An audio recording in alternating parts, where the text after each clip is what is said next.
doesn't seem to be his attribute. Do you think probably that's where he should have been from the start? I think that's where he should have been from the start, because if we see Nigerians that have played and other players that have played in the La Liga, they are like killers. Even talking about Fernando Torres, talking about Morata, they are like killers when he's in La Liga. But when they brought them to the EPL, it was very difficult. It was very different, and then difficult for them. They felt as if they were in a no man's land, and they didn't have much success. They didn't really have much success. The only person, if you look at history, the persons that have had success, moving from the EPL to the La Liga are players like Thierry Henry and the rest of them. From Arsenal moved to Barcelona, still were able to maintain that pace, that firepower, and I think he's going to do well, and then he's going to succeed in Sevilla.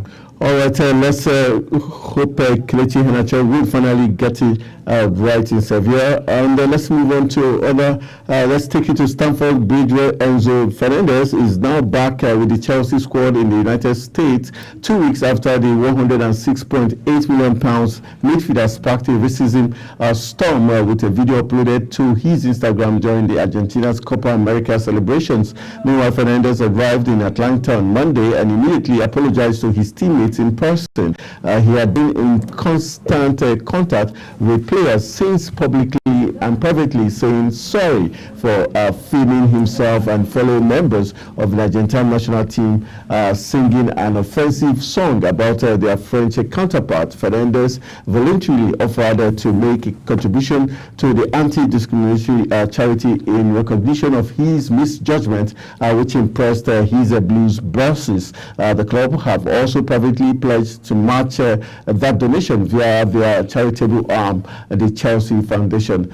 This is the way to go for Chelsea to have a better season. Yes, I think this is the way to go, because one, your house needs to be in order. You can't have players having a rift and then expect them to, have chemistry, while playing. So off and on the pitch, they need to be peace within players. So I think this is the way to go. Him coming out to apologize as a man, it's good. Offering to give donations to charities, it's also good, since they are not setting any kind of fine for him to pay. Yeah. So him going towards this route now, those that advised him to go towards this route actually gave him a very good advice. And then it's good that he actually came out to apologize just for the success of the team and him having, his teammates support him.